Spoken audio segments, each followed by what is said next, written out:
Good evening, everyone, and welcome to the Prince George's County Realtors Wealthy Wednesday. This is a part of the National Association of Real Estate Brokers Realtist Week. And we are so happy to have you here today and joining us. Along with me, co-hosting right now, is our first Vice President, Sharice Scott. Good evening. Hi, how are you? I am fantastic. Thank you. Good. What is our President Courtney Johnson Rose of the Now? She says it's a great time to be a realtist. It is indeed. I wore my t-shirt tonight, but I don't know if everybody could see it. But it's Realtist Week all week from April 6th through April 12th, and we kicked it off on Sunday, right? Yes, we did. We had a phenomenal time because two major churches in Prince George's County have partnered with us this year for our Wealth Building Day, which we're going to talk about a little later in the program.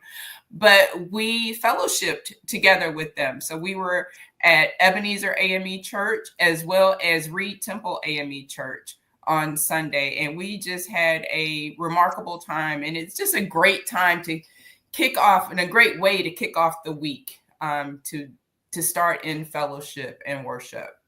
Absolutely. And then today we have our, Wealthy Wednesday, which, there's some definition there. I don't know if you saw the quote. It said, if your knowledge were your wealth, then it would be well earned. Do you know where that quote comes from?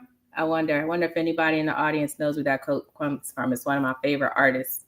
Is that Erykah Badu? You got it. On and on and on and on. Yes. On and on. But that verse is so, right on point for Building Black Wealth Tour and Community Building Wealth Day. Just thinking about wealth isn't always just about your earnings, your money. Your gifts and your talents are wealth. Your knowledge is wealth. We hear people say your health is wealth. Your education is wealth. Things that can bring value to you through what you can do. So I'm excited for us to share more about that, like you said, later on. And if people want to learn more about some of the other activities going on throughout the week, they can visit pgrealtist.com. That's pgrealtist.com and register to get more details about our Black Business Friday, our Friday Financial Fellowship going on all throughout the week, where people can visit different businesses. And then also our major main event is the Community Day on Saturday. And that's going to be a historic event. You're talking about the same activities happening in over 100 cities across the nation through the National Association of Real Estate Brokers. And as you said earlier, Melanie, Prince George's County Realtors are going to be in two of those cities, Reed Temple in Glendale and Ebenezer AME in Fort Washington, Maryland. That's right. Yes. And we're excited. Absolutely. We want to do all that we can to help our President, Courtney Johnson Rose. She is looking to get into the Guinness Book of World Records with this day on Saturday, and we are doing our part here in Prince George's County. But tonight, we are so honored to have our special guest here with us to share the importance and impact of your voice, your vote, and your vision. And in fact, how your three V's may or may not have impacted this year's Maryland General Assembly results. That's right. Here to bring it to you, really hot off the presses of sine die. I don't know if everybody knows what that means, but it's, terminology that's used in the Maryland General Assembly as the last day to pretty much get all the bills possible, legislation possible that they put forth, signed and passed before it dies. And then we'll also have some hot topics from HUD and the latest in real estate, and offering you some heavy insight into NAREB's State of Black Housing in America report. They call it the SHEBA report, and that's what it stands for, State of Black Housing in America, from our distinguished panel of guests. Yes. And so with no further ado, we would like to bring to the stage Delegate Marvin Holmes. He is the District 23. And he represents District 23. He's also the chair of the Housing and Real Property Subcommittee. Next up, we have Delegate Kim Taylor. She also represents District 23. She's as well one of the co-founders of the Fair and Unbiased Appraisal Advocates. We also have Lori Benner with us, and she is an associate vice president with the National Fair Housing Alliance. And last but not least, we have our very own, our secretary and chair of education for the Prince George's County Realtors, Eric Burke. Yes, welcome everybody. How's everybody feeling? Great. Feeling good. How you guys feeling?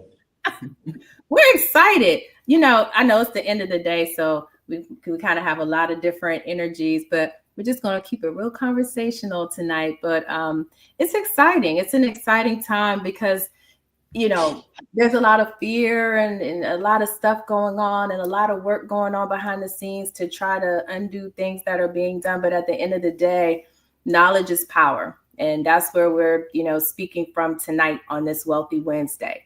If your knowledge were your wealth, then it would be well earned. So all of our guests tonight definitely have a wealth of knowledge in their various areas of expertise.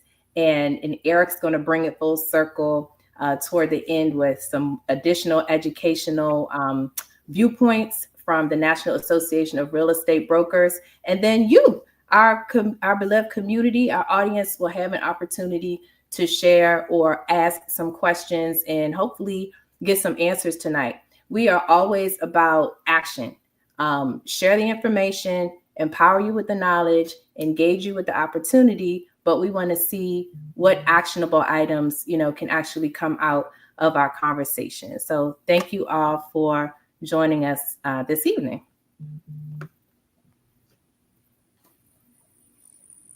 Y'all supposed to say thank you, and you know, there's just We are thrilled to be here. We are thrilled to be here. That's what I'm talking about. Give me some yes, it's our pleasure to be here tonight. Absolutely. Great to be a part of the discussion. Yes. All right. Thank you. All right. So we're going to start with you, Delegate Holmes. And if you could please, in your role as the chair of the Housing and Real Property Subcommittee for the Maryland General Assembly, tell us how things went. How did all the efforts pan out that you all put forth this year so far? Well, thanks for having me. First off, I really appreciate these discussions. It's not often that I have a chance to talk with folks that are in the same line of work that I am for longer than you've been alive, young lady. But anyway, it's it's such a pleasure. I have been chair of Housing and Real Property now for quite a while. And one of the things that I have seen as chair of Housing and Real Property is that when bills come to the subcommittee that I'm chair of, there are a lot of advocates for and against legislation. Always. My office is always crowded with bankers and real estate agents and persons representing HOAs and condos and co-ops to get their point across to me. And one of the things I want to make sure I explain to everyone here, you must get involved in the process. My mom and dad got me involved in the political process when I was a little kid back in Cleveland, Ohio, when Carl Stokes was running for mayor, first Black mayor of a large city in the United States. And one of the things my dad used to always tell me, son, if you're not at the table, you're on the menu. And that is so true. If you aren't there to express your concern, it is assumed you don't care. So all of us need to get involved. One of the biggest things that I'm in charge of is HOAs, condos, and co-ops. And there's a lot of that going around. There's a book that I send around every year to all the senators and all the delegates, and I try to educate them on everything related to HOAs, condos, and co-ops, because not a lot of people understand it too well. Some of the things that we got done this year in the real estate arena, for example, there's going to be a small change to some of our CE credits. So keep an eye on that. One of the things I did notice, and this did not come through the subcommittee I'm chair of, but they eliminated the need to have CE credits discussing flipping. I thought that was pretty interesting. Maybe it's not an issue like it used to be back in the old days. And also, let's give some context to the audience who may not know what CE credits are. Oh, I'm so sorry. Yeah. Yes, continuing education credits. If you are a realtor, you have every 2 years you have to have, I think it's 15 hours of continuing education credits, and the hours that you take are specifically mandated, like 3 hours of ethics, 2 hours of understanding supervision, those kinds of things. And every 2 years, you have to have accumulated your 15 hours of continuing education credits. And sometimes the subject matter of those continuing education credits are changed around, and that happened this year. So keep a lookout in terms of what is needed. One of the things that we and my colleague Kim, we focused on this year too, was real estate appraisal process. The real estate appraisal process, we've been trying to get this corrected for a couple of years now. And it ran home to me. My youngest daughter, bachelor's degree in architecture, master's degree in engineering, attempted to get someone to assist her to become an appraiser. She could not find someone to mentor her, which is the requirement. Perhaps they recognized that her bachelor's degree came from an HBCU, which meant then they decided not to assist her in getting that appraisal accommodations. But Kim is going to talk a little bit more about that as we go through this. There's been several bills that I've been working on in the last couple of years relevant to HOAs, condos, and co-ops. One of them is, for example, in Prince George's County, there was a couple of community managers that were in charge of HOAs, and one person stole $2.5 million from the HOA. There were a couple of other ones who stole upwards of $500,000 and $600,000 from the HOA. Is this the management company that you're saying? That is correct. And so I've been trying to get management companies licensed in the state of Maryland. Because when I go to testify about community manager licensing, I always open up with the same statement every year. In order to be a community manager in the state of Maryland, you need one thing: a business card that says you're a community manager. That's it. Well, here's a question for you on that note, and maybe some actionable items for the next year, because a lot of issues that we have, particularly in Prince George's County, centered around condo communities where buyers cannot get financing and sellers really cannot get the full value for selling their homes as a result of delinquent condo fees, that there's really no incentive for the management boards to do anything about. I had one client, they couldn't even get his place insured, so I think you're definitely onto something. One, the licensing, but two, what parameters need to be put in place to regulate the condo management and hold them accountable to ensuring that people can maintain their value, which, definitely leads to the appraisal piece. Absolutely correct. One of the things that most people don't know is that there used to be a blacklist that the federal government had about condos and HOAs that did not have a reserve fund set aside. The federal government created a blacklist. And based upon that, it took me several years to get reserve funding a requirement in the state of Maryland. And even then, the only way I got that reserve funding requirement passed through the Senate, I could always get it passed in the House. It always got killed in the Senate. The only way it got passed in the Senate was because the condominium collapsed in Florida, and the Baltimore Sun wrote an op-ed. Delegate Holmes has been trying to get reserve funding in the state of Maryland, and the Senate keeps killing it. When I gave my presentation to the Senate, I just unrolled the Baltimore Sun. I didn't have to say too much after that. I know that's right. Yeah. And I was going to say, Delegate Holmes, I don't know if you're aware, but Fannie Mae, they have the blacklist. It is back. Back? Okay. I didn't know it was back. I didn't know it was back. It is back. So I mentioned that a couple of months ago at a meeting. Absolutely. Yeah. You've got to have reserve funding. Yes. And we just got that bill passed a few years ago. So it's mandated here in the state of Maryland. And I'll take any questions. I don't want to take up too much time because I could go on for hours and hours if you allow. And we appreciate that. I could read the book to you if you want me to. No, listen, we appreciate that, but because you were talking about your advocacy work and appraisal bias, and I've had the distinct pleasure of working with Delegate Taylor, I want to allow Delegate Taylor to chime in here and talk about some of the real action in the General Assembly this past year. Thank you, my friend Melanie, and thank you, my friend Sharice.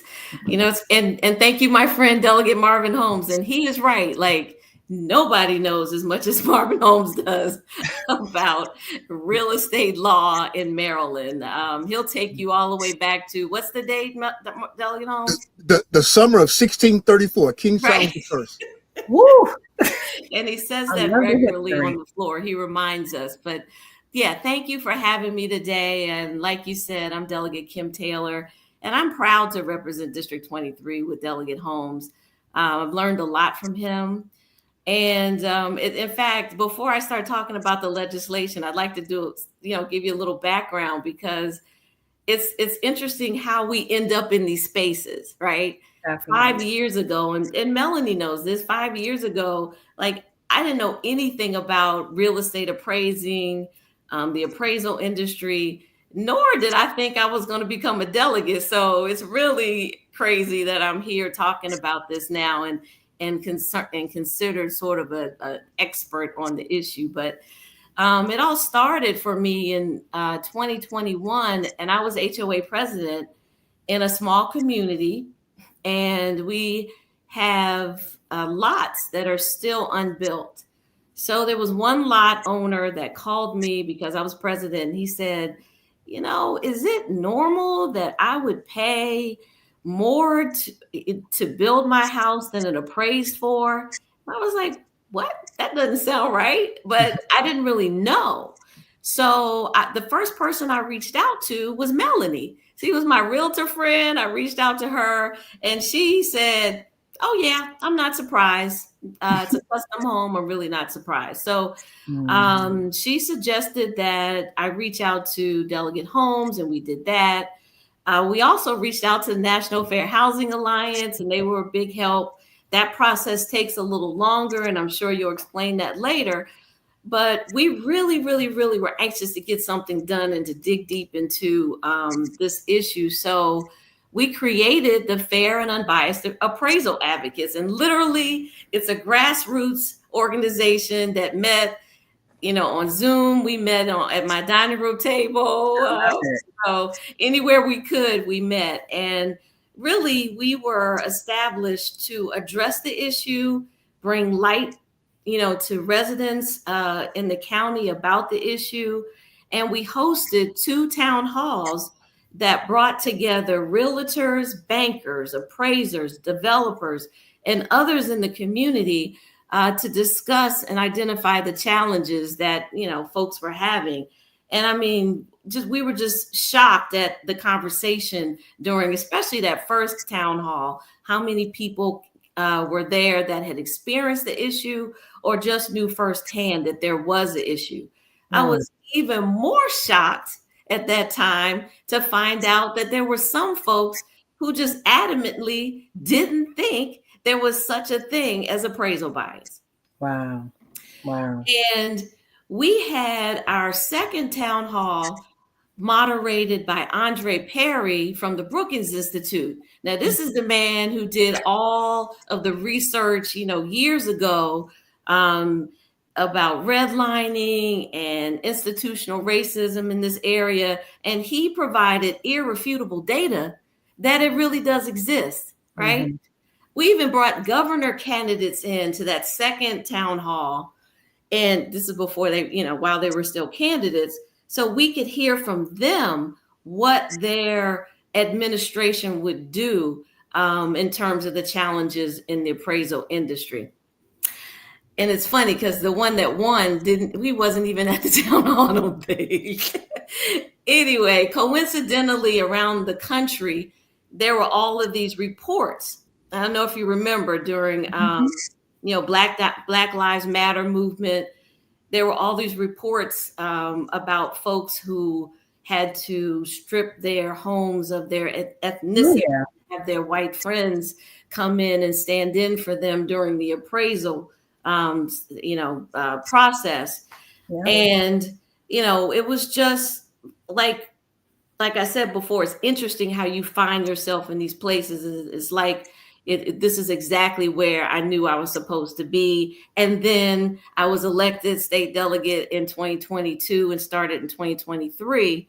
But FUA in the meantime, and FUA is the acronym for Fair and Unbiased Appraisal Advocates, was highlighted in several news reports.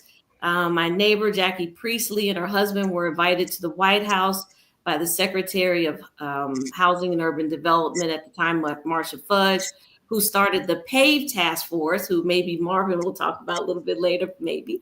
And when Delegate Holmes started session in 2022, he passed a bill. Like this is why it's important to have the right people in the room, right? I love it. So he introduced the bill and passed the bill. And I will tell you that I've learned that it's unlikely the first time you introduce a bill, you're going to pass it that first time out. But he passed it the first time out. And that bill created the Property Appraisal and Valuation Equity Task Force for Maryland. And that task force finished its work last October and had several recommendations. And so Delegate Holmes and I took 5 of those recommendations, created a bill, and then I'm just going to use the last little bit of my time to talk to you about those. Is that okay? Yes. Okay. So the first bill, well, first of all, let's just talk about statistics a little bit. In the appraisal industry, there's, I think, 97, 96% white men in the industry. So we know that it's important. It's important for us to have appraisers that understand our communities. So we want appraisers that look like us from our community. So there are 2 bills that we created that would help create a pipeline of Black and Brown youth, and not only just youth, because it's a great job for seniors also, right? Part-time, potentially. So we created House Bill 609, which sought to create the legislative scholarship program which would broaden our legislative scholarships to include those prerequisites that are needed at a community college or a 4-year college that someone could take and potentially get a scholarship for. So our scholarships right now are for those that are pursuing a 4-year degree. Well, in order to become an appraiser, you don't necessarily have to have a 4-year degree. So this scholarship was hopefully going to be broadened to include those folks that were aspiring appraisers. But unfortunately, that one passed the House, but not the Senate. So then there's House Bill 607, which sought to establish a grant program for those that were interested in pursuing appraisal were aspiring appraisers. And that one had its challenges and actually didn't pass. We're going to keep working on that too. We're thinking that actually we can do that through what's existing in the Promise Scholarship, in the Promise Scholarship program for community colleges. So might not have to bring that one back. We'll see. We'll work on it over the interim. And House Bill 1021, which we, all of these Delegate Holmes and I sponsored together, because you kind of need him, right? So just celebrity. Well, this one is the one that made it to the governor's desk, which is great. Really excited about it. So the Appraisal Institute has already said and recognized that appraisers don't necessarily have to have a bachelor's degree for those in the residential appraiser space, right? So we have codified that same language in Maryland that says, in Maryland, you don't have to have a bachelor's degree to pursue your appraiser license for residential appraiser categories. There is a higher level category, certified, what's that one called, Delegate Holmes? Certified. Anyway. It goes three different levels. Appraisers. And we feel like that one there, I think that the Appraisal Institute is looking at it right now. And I believe in the next year or two, they're going to take away those requirements as well. And we'll follow up with a bill to make sure Maryland codifies that also. So that was a big win. House Bill 606, that one did not pass, didn't really get out of the House, but that one was designed to ensure that builders would, and custom home builders and realtors, when a new home is built and sold, that sales price would go into the MLS. That doesn't always happen. It happens sometimes, but it doesn't always happen. And since it doesn't happen broadly, those new home sales are not comps for folks that need them when they're trying to sell their own home. But we had significant challenges with that one, but we're going to work on it. And with the help of Delegate Holmes, hopefully we can get that one. We can find a solution for that issue anyway. And then the last one, House Bill 1151. This one was a big one. I was really, really, really hoping we were going to get it through. We'll bring it back. It's the one dealing with reconsideration of value.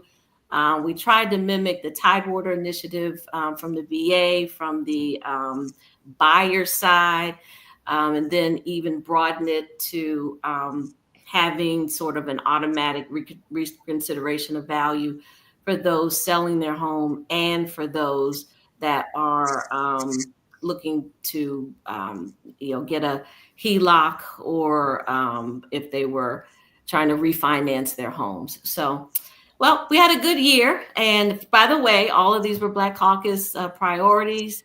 And we hope to have their support again next year on this. And then the Women's Caucus, and we're going to get the Latino Caucus and anybody else that we can to help support these next year. So thank you for the opportunity. That's amazing. But see, you said all that. And as you were talking, I'm like, that's why I'm excited. I'm like, okay, that's if at first you don't succeed, try again. Okay. Because the thing, what I love about NAREB, National Association of Real Estate Brokers, is that everything that you're talking about fits into the mission and the motivation behind what they do. Eric's going to talk about a little bit later, probably share some bullet points. The appraisal, they call them the black paper. They have the white papers, so they call them the black papers. But, there's reports, like detailed reports about appraisal bias between black and white and, the differential gap there. But then also, they're launching education programs to do just that, right? To inspire the, young appraisers. It doesn't matter how old you are, it's a profession. So, to become appraisers so that there are more people represented. So there's great opportunity when we talk about advocacy. And that's what I'm so excited to get to our next guest as well. When we talk about advocacy, and having the right people in the room. Like, this is a room, and this room extends beyond the 6 of us. All these people online are listening and they're learning, and they're like, okay, why is that important? Okay, how can I, help to make sure that gets passed? Okay, how is that going to work? Like these are the types of platforms where we can really help people to understand those things so that we can see the transformative change that you are working so hard to pass through legislation. So thank you for your service and the value that you bring, and for using your gifts and talents to do all that you do. And you said it, definitely walking in purpose. You didn't anticipate that you were going to be where you are. And Delegate Holmes, you are a realtor, and we're going to try to get a TIST behind your real, become a realtist before the end of the day. But we'll have some more time to chat all together. We want to bring in Lori Benner. Hi, Lori. Hey. Lori is with the National Fair Housing Alliance, but I was getting all excited talking about advocacy because I met Lori through Maryland Realtors in her capacity when she was doing pretty much like advocacy through affordable. I mean, every committee imaginable. Don't let me botch it up. I'm terrible at introducing people and remembering all these. I just remember your work, your ethic, and your impact. And so I'm so proud of you and happy to, have you on today because you're continuing, the advocacy, but in a different capacity. So tell us a little bit about National Fair Housing Alliance, your role, and even how you came into that role, just so people can see, like, sometimes you just have to follow your journey and know where you're supposed to be. Yeah, no, and I appreciate you keeping me in the loop. I'm happy to be here. So yeah, at the Maryland Realtor Association, I was director of housing programs and handled, everything from our equal opportunity committee to the start of the DEI work to the global committee, and all of those housing related issues, particularly for low and moderate income buyers, middle income buyers, first time home buyers. So now that I'm working at a federal level, or a national level, I should say, the National Fair Housing Alliance, we are a 37-year-old civil rights nonprofit. We are the only nonprofit really directly focused on eliminating discrimination in housing. And so the reason I frame it that way is because in real estate, we think of fair housing through a discrimination focused lens. But at NAFA, we look at it as a much broader civil rights matter because, where you live matters. The location of your home determines your access or lack of access to everything that you need to live a physically healthy and financially, economically prosperous life. And so it extends just beyond the house. It's the healthcare, it's the education, it's the transportation, it's everything. And so, my work at NAFA really centers around racial equity in housing, in creating or eliminating gaps, homeownership gaps, wealth gaps, specifically for Black and Hispanic Latino individuals. So that has been the foundation of my work through the years. And of course, it's shifted a little bit more recently. You said that you wanted us to just be real and be candid, and it's shifted dramatically. Not only the foundation of my work, but us as an organization, as a civil rights group, it's been unfathomable, really. So the administration gave us a comprehensive playbook on exactly what they were going to do, and now they're doing it. So our priorities have shifted from advancing equity and homeownership opportunity really to preserving and protecting civil rights and freedoms. I could probably talk for an hour alone just on what we're facing, but I'll just kind of give you some of the highlights or lowlights, as it were. Starting off, the executive actions to end DEIA mandates, programs, policies had an immediate impact on organizations engaging in this important work. We saw fair housing grants terminated all across the country. Now, those grants have been temporarily reinstated, but are still under threat.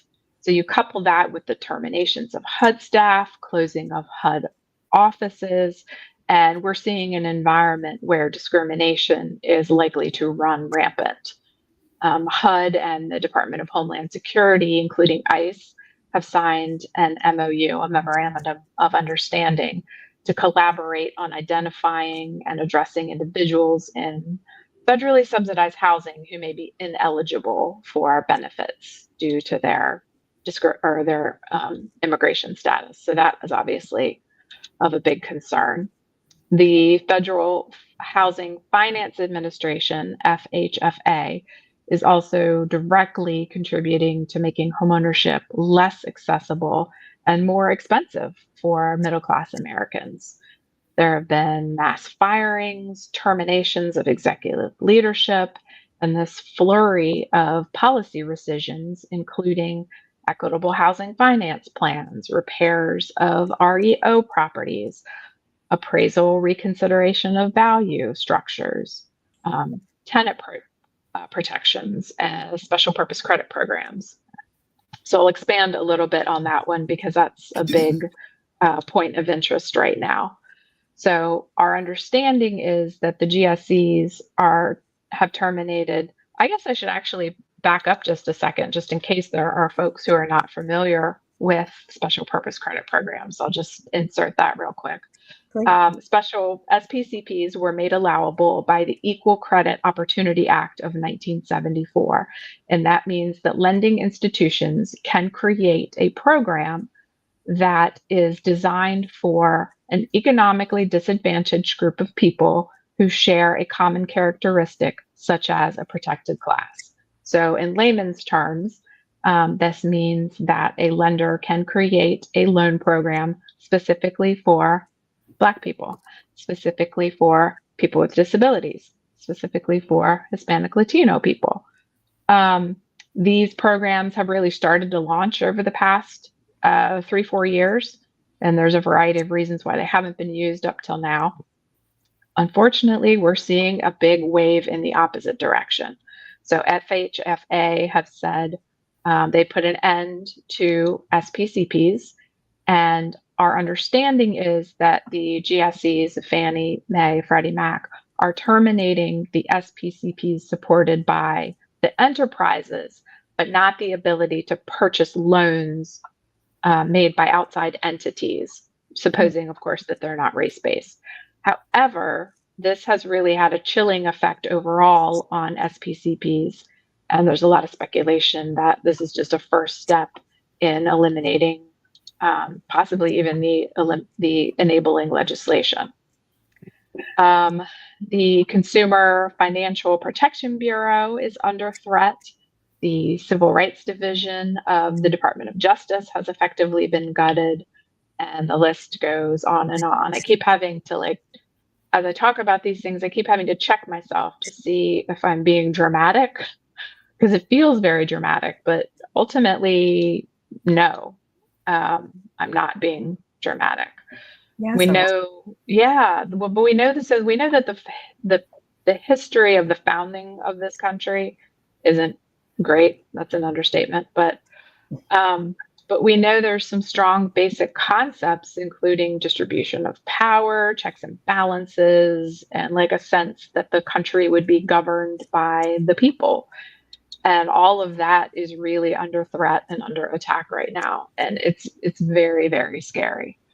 So I know that that's not the vibe that people really want to hear.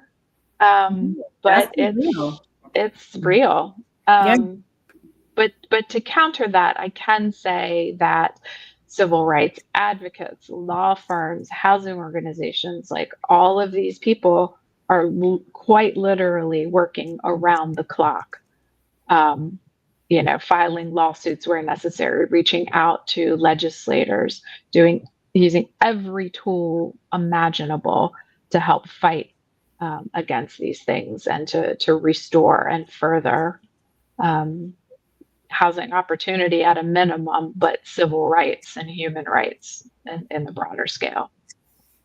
Well, I'm sorry. Go ahead, Melanie. No, I was just going to say, thank you for just bringing us the truth and bringing us the reality of what we see, because we're all watching the news. I think I was joking with someone. I said, I'm of the age where there was breaking news maybe once every 6 months. I mean, like, you rarely, like somebody, like the president got killed or something. I remember being in college when, unfortunately, the astronauts did not make it back. Like, that was breaking news. But literally, we're living in a time where, like, every 5 minutes your phone is buzzing with breaking news. So we appreciate you. That's one of the reasons that we wanted you here tonight, Lori, is because we know that you're going to give it to us straight, no chaser, and we appreciate that, because that's what we need in today's climate of fake news. Right? We need people with the real news. And speaking of that, we're going to toss it over to our secretary and our chair of education to talk to us a little about what Sharice had mentioned earlier. The National Association of Real Estate Brokers, they produce a document every year, the state of housing in Black America. They commissioned this study, and Eric is going to bring us and share some highlights from that report. Hey friends, good evening. Thank you, Melanie, and thank everyone who talked before me. You guys are absolutely amazing. We're going to see if I can bring it home and go over some facts from what we call the Shiver Report. There were so many highlights that are in this report that happen every single year. However, I talk for the next hour or two just on everything that's in there. So I'm going to try and narrow it down to just a few key points to share with you all. One is starting with Black homeowners are actually paying on average roughly about $14,000 and more throughout the life of their loan, simply because of higher terms. That's essentially when the math was done, it totaled up to about $67,000 in retirement, in actual equity that was lost, just completely gone down the drain. Another thing another highlight that came out to me was Black homeowners are actually being denied on average is twice as higher than our white counterparts. The reasons they're saying is because of creditworthiness and debt to income ratio.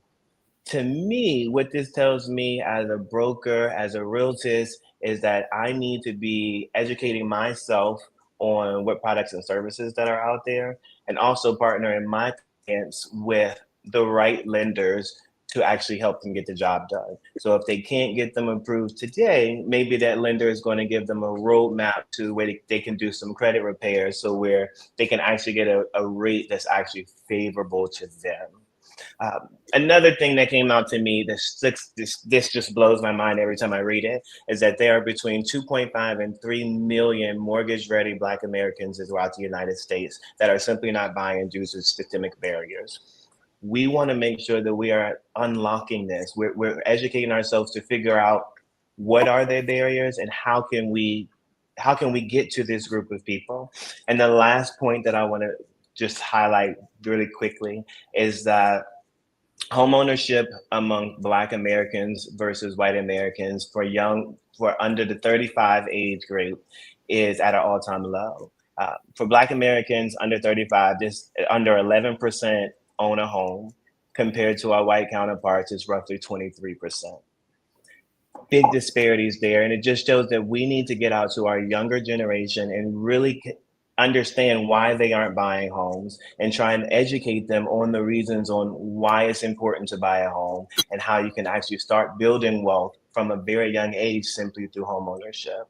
So those were 4 highlights. I know I did not talk as long as my lovely counterparts, but I wanted to give you all those 4 highlights and just really share that, because as a realtor, as a broker, this is information that I think is really critical to your business, to the communities that you serve.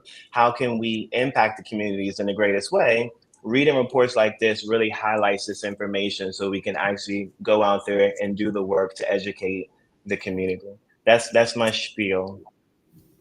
Well, it's not a spiel, but we thank you for, for the information. I appreciate that.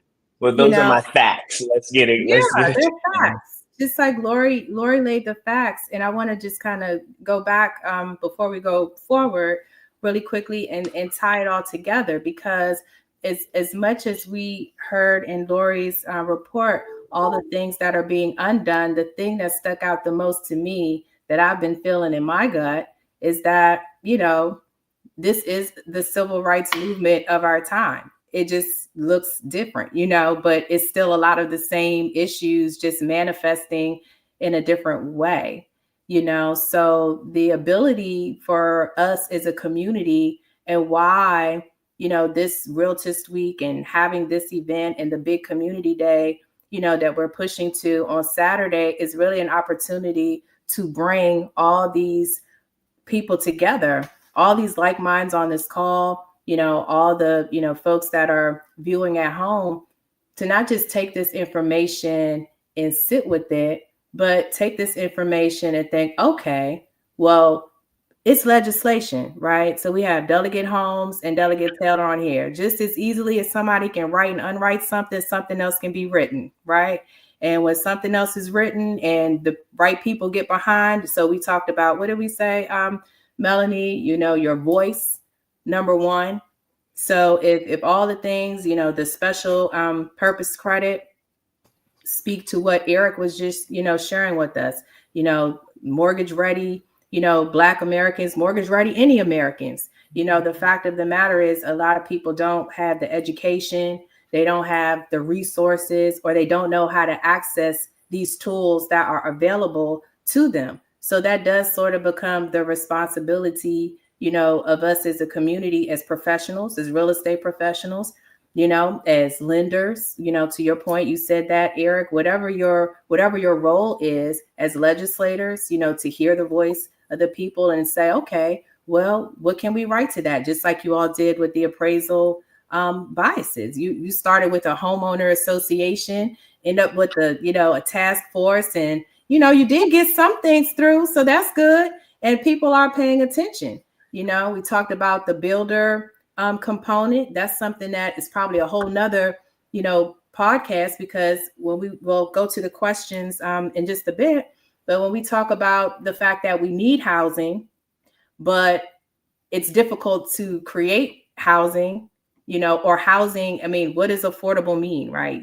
That's different terminology to everybody. So I think there's some actionable steps definitely that we can take. And I just kind of want to empower the audience in this moment that your voice, your vote and your vision are relevant. And what you're seeing in this conversation that you're a part of, even though we can't hear you, hopefully you're having, similar conversations. Hopefully you're taking nuggets that you can go back and talk to your family and friends or your colleagues. And when the opportunity to Delegate Holmes' point, when he started out, he was like, you need to be at the table or you're going to be on the menu. And right now we're getting ate up. Okay, so I don't know. And Sharice, follow up behind that? Sharice, the difference between us and what's going on in DC is that we are committed to sticking to our process, which works. There's a system of checks and balances. What's happening in DC is renegade, right? I mean, we can't do that. So our process takes time, which is the tried and true way of setting policy in a state or in this country. It's just not happening that way anymore. So just wanted to make that comment. I mean, we're trying, but you won't see the differences here as fast as they're happening at the federal level. Thank you for that, Delegate Taylor. And to that end, there's actually a question in the chat about the state. And the question is, if the state budget deficit places any substantial impediments or changes to state housing programs to include the staffing at the Maryland Department of Housing and Community Development. But there have been several bills that were put forward by the governor this year. And I've had the opportunity to speak with the Secretary of Housing on numerous occasions relevant to housing. And they have pushed forward several pieces of legislation this year to be able to get more housing constructed. I have attempted not to use that word affordable too often, because affordable means a lot of these different things to different people. Mm-hmm. In terms of supply and demand, if we build more housing, by definition, it will become more affordable. One of the governor's bills is making it such that local jurisdictions cannot deny certain types of housings in their communities based upon time, based upon distances from transit, etc. So the state government is now stepping in to keep the NIMBYism out of building more houses. And I think that's going to work very, very well. And they're doing it because of the fiscal implications that we have at the state. And some of this is being brought to us by the federal government. DHCD is bringing us to us as best they can within their existing budget, so as not to have to increase any revenue streams. But take a look at some of the governor's bills, and I think you will all be impressed. That's exciting news. And that's also another initiative that NAREB is, getting behind. They have, Black Developers Academy. So again, just always pushing, opportunity to, create growth and have representation in a space where we have not typically had representation. And so, it's definitely a great opportunity. And as concerning as things are, we can be optimistic, that we've seen through history us go down paths that look, bleak. And, when we come together collectively and embrace the pivot collectively as a community, we can still thrive through that. May I also add that I just want to address the word deficit, like budget deficit. So we were looking at a budget deficit when we went into the budgeting process, but we have a balanced budget now. And that's what we are charged to do. Like, really, that is our only one charge as the General Assembly, is to balance the budget and pass it. And on the last day of the General Assembly, which was only 2 days ago, we passed a balanced budget. So there's no longer a deficit. Now, were some things cut? Yes. Were there additional fees and things? Yes. But the budget is balanced now. With a rainy day fund. With a substantial rainy day fund. Exactly correct. Well, that is fantastic. Thank you for bringing that breaking news this evening. That is fantastic to hear. And also, I wanted to speak to, last month at our meeting, we had someone from the Maryland Mortgage Program come and speak to us. And we were encouraged to learn that they have plenty of money for down payment assistance. So, and they had spoken to how that did not get cut out of the budget. So we were really, really excited to hear that as well. That was part of DHCD's funding package that came from the governor's office as well. And you are correct, that did not get cut. You're right. Yeah. So thank you. Thank you both for all that you're doing for Maryland. And salute to our governor for, leading a positive charge and, giving us that good energy and, being a driving force. So definitely, like I said, I keep saying excited because One, I don't listen to the news that much anymore because they keep saying the same thing over and over again. And I can just talk to my friends on the screen to keep, abreast of what's going on. And it's like, I'm just going to keep working on making sure that we can do better. So when Lori brings those things that are getting undone, it's like, okay, so what we going to do about it? What can we do to transform that? And I want to take this moment to show you one of the things we're going to do about it, which is coming on this Saturday, April 12th from 9 to 2, the 100 City National Building Wealth Tour in our communities. Because when we're talking about building wealth, we're building knowledge, opportunity, and correction to all the, I was going to say this, but I don't know if I should. Do y'all know what word I was going to say? I was going to say bring correction to all this insurrection. So I don't know. I thought that might have been a little too edgy, but anyway. So, and I also want to shout out Mr. John Moody, who is doing all of our beautiful broadcasting tonight.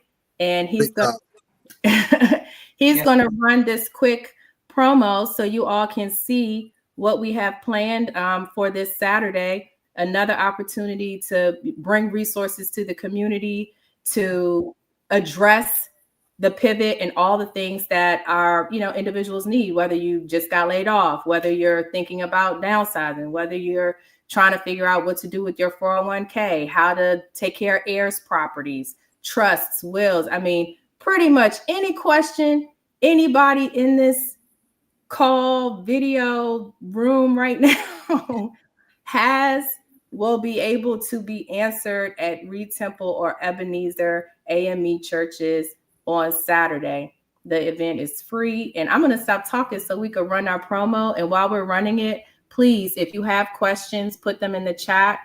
We do have some off chat questions that we'll share with our group, but take it away, Mr. Moody. Join us April 12th in gorgeous Prince George's at the Building Black Wealth Tour, presented by the National Association of Real Estate Brokers. Empowering Black professionals and communities since 1947, NAREB is on a mission this year to transform the lives of 100,000 across the nation on April 12th. Are you ready? Be part of this historic event and lock into your wealth building potential no matter where you are on your real estate journey. This event is interactive, including an hour of power that will transform your thinking, connect you to game-changing resources, and grant you direct access to all the tools you need to succeed. For more details, register at pgrealtist.com and choose a host location nearest you at Ebenezer AME in Fort Washington and Reed Temple AME in Glendale, Maryland. We'll see you Saturday, April 12th. This message is brought to you by NAREB's Prince George's County Realtist.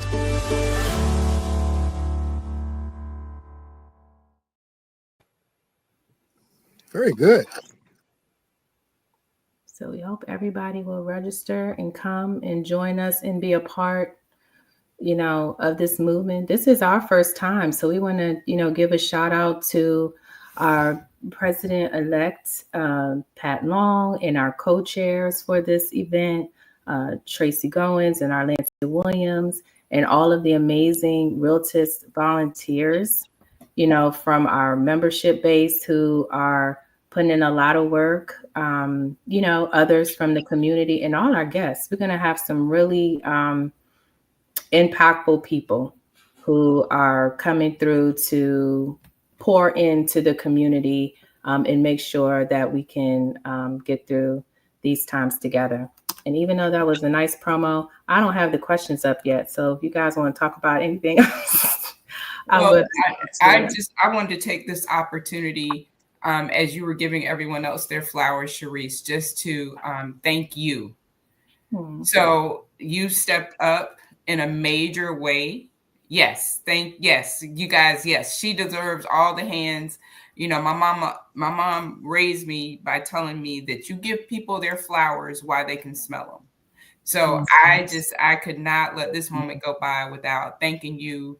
You put this event tonight together, And you have used your gifts and talents to embody this organization in ways that I could never have imagined. So when Delegate Taylor was talking about how God just orchestrates things and brings them together, and she could have never imagined being a delegate when we first started 4 years ago, when I raised my hand and said, okay, yes, let's charter a chapter, a local board here in Prince George's County, and you and I were on a bus together last year. Yes. And I said, Sharice, I could use your help. And you were like, okay. Yes. And here we are. So I just, I cannot thank you enough. And likewise with Eric here. Eric has been with me for a number of years now, and I just love his spirit. Whenever I say, Eric, can you? It's like, yes. Sometimes I can't even get the words out of my mouth. It's like, yes, yes. So, and I just thank you. And Delegate Holmes and I go way, way, way, way, way back. Yes, we do. Yes. And so, again, each and every one, as Delegate Taylor said, she and I are actually personal friends. And then Lori, I am not going to leave you out at all, because as Sharice said, from your days at Maryland Realtors and how you were just the go-to person, somebody we could lean on. And again, get the facts, just straight, no chaser. We so appreciate that. So again, thank each and every one of you for your time and your talents and the way that you continue to serve and show up for our community. We just can't thank you enough. May I give a shout out real quick? Please. Shout out. Yeah. I want to, first of all, I see that Boyd Campbell's in the chat. Yes, indeed. I was and going to he do the was same thing. Also one of the original founders of the Fair and Unbiased Appraisal Advocates, and we really, really needed his expertise. And then just now, I got a shout out from my childhood friend. She was my best friend in elementary school, Rhonda Mayo Lewis. So it's good to see her here.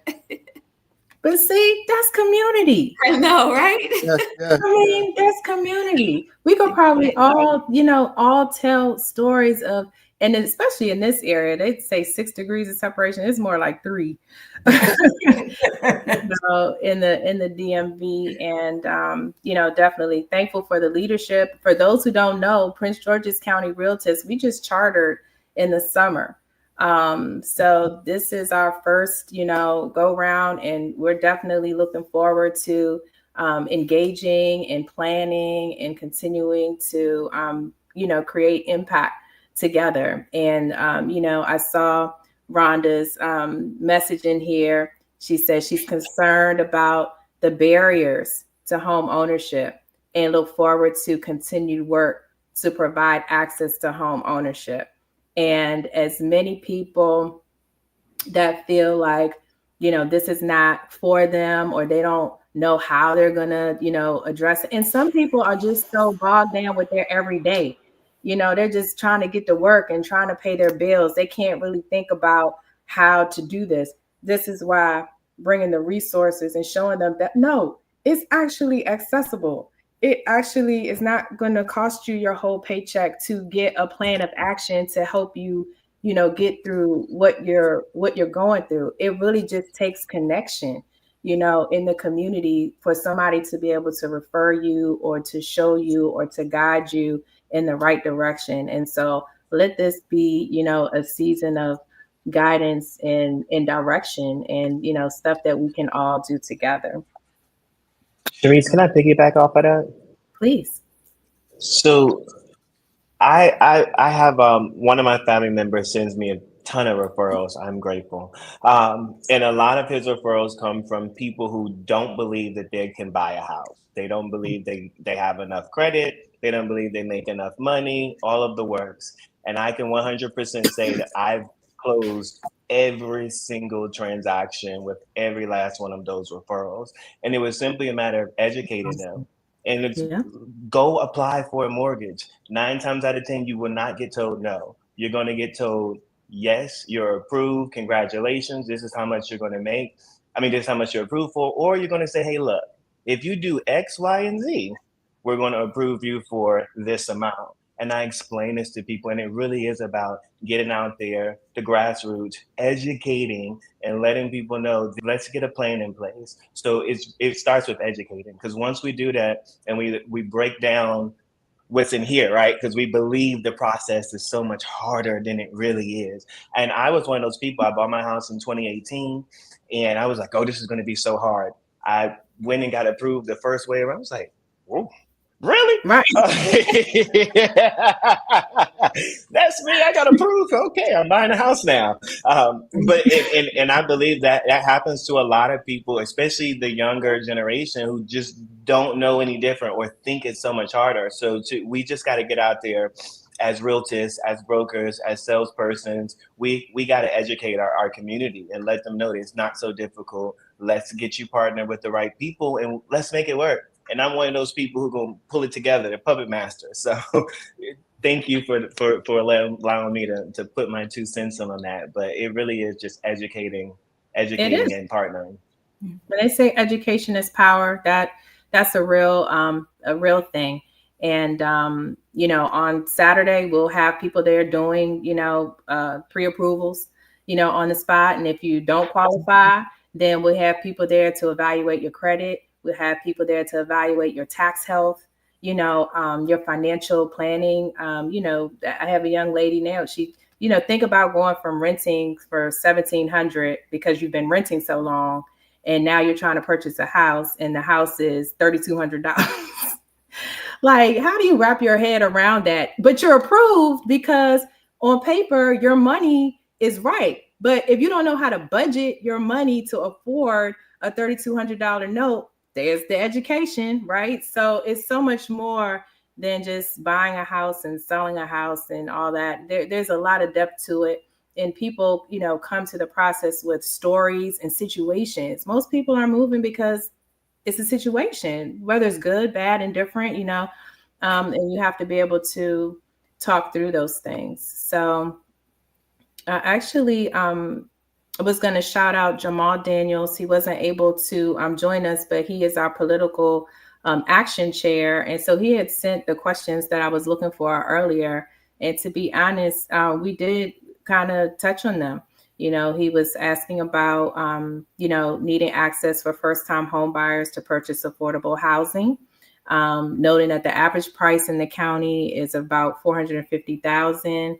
And, people end up missing out on the ability to create wealth long-term if they're not able to access and purchase a home. But we have an actionable step and a solution to that because there is money available, right? So, getting in contact with the right lender. I believe we'll also have housing counselors at both locations that have money for, first-time home buyer programs. So it'll be a great opportunity to come out and learn some more about that. Then he asked about, figuring out how to streamline the permitting process in terms of building. We kind of talked about that in terms of that. I love the way that you said it, Delegate Holmes. You were like, the homes become more affordable by creating more homes.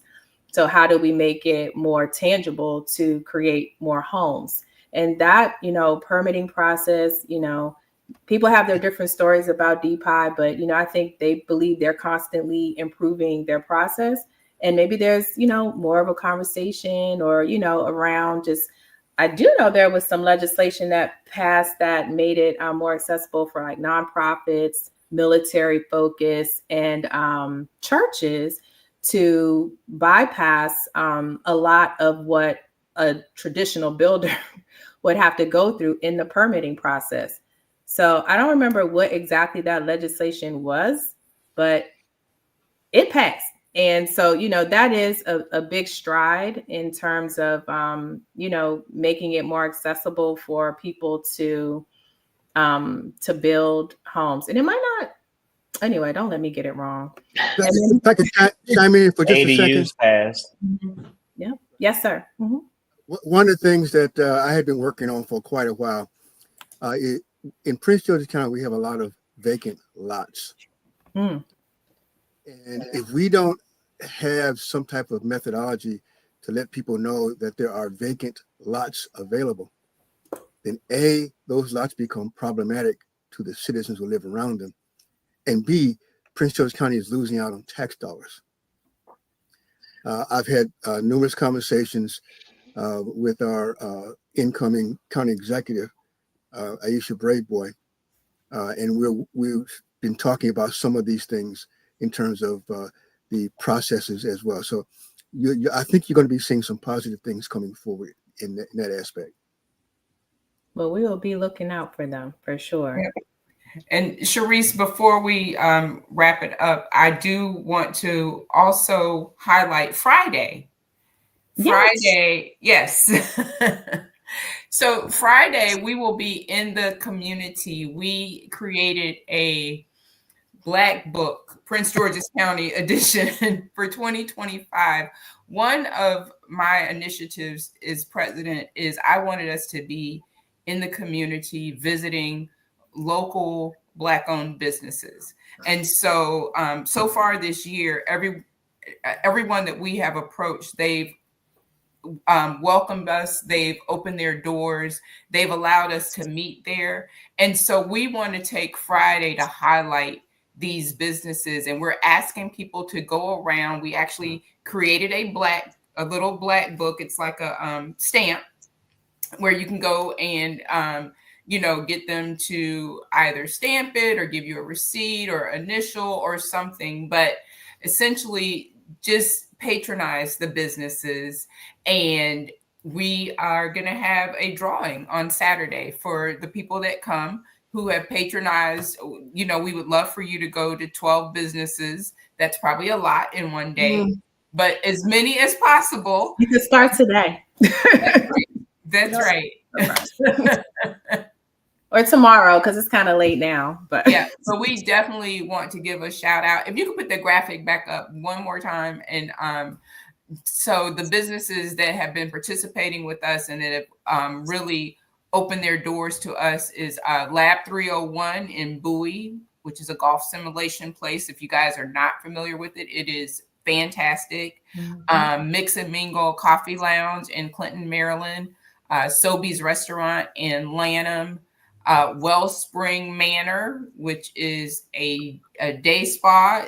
Again, when I showed up, I was like, I didn't know this was here, but it is fabulous. It is in Prince George's County, right in Upper Marlboro. And they also have an art gallery that is phenomenal.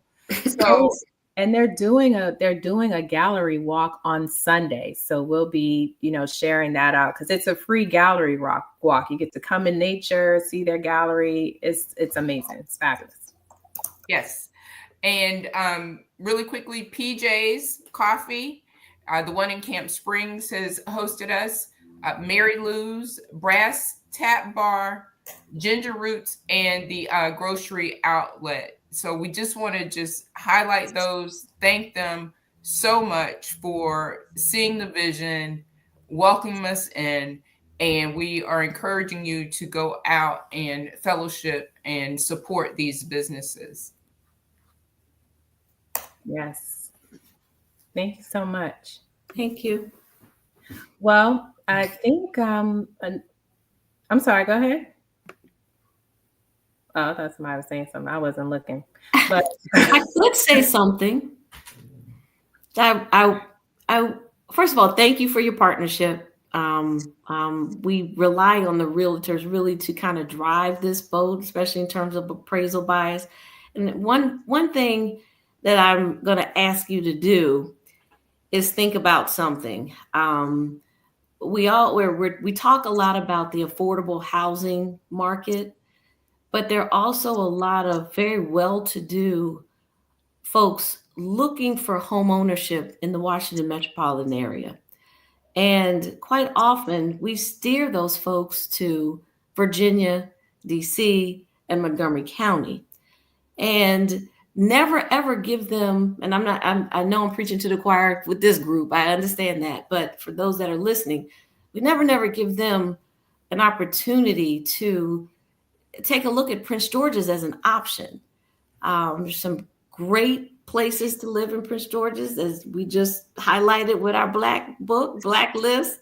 Great place to work, play, and grow old. So, that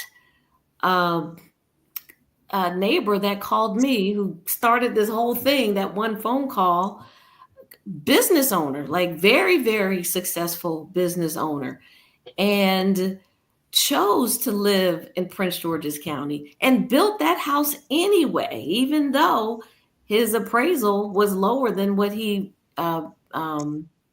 paid to build his home, because they wanted Prince George's. They wanted the sense of community that Prince George's offers. But quite frankly, we got to keep working on this, because everybody doesn't make that. Sometimes it's a bad business decision if you look at it from a business, aspect, because we don't appreciate as fast in the other areas. So I'm just bringing out that, there's two sides to this whole thing, right? Exactly. Yeah. And we really got to look at also those wealthy individuals that can bring their dollars to Prince George's and be great neighbors for us as well. So Delegate Taylor, I just want you to know now, when you use the word steer, I want you to know you had everybody else on this call. We all went like, did she just say steer? We don't do that. There's no steering here. Well, I think you know what I meant. When somebody comes in, I've heard folks that said, my realtor never even gave me options in Prince George's. And that's unfortunate. As you said, you're preaching to the choir. So that is unfortunate. Those are probably people that do not practice in Prince George's County. Mm-hmm. And so they don't consider us as an option. Yeah.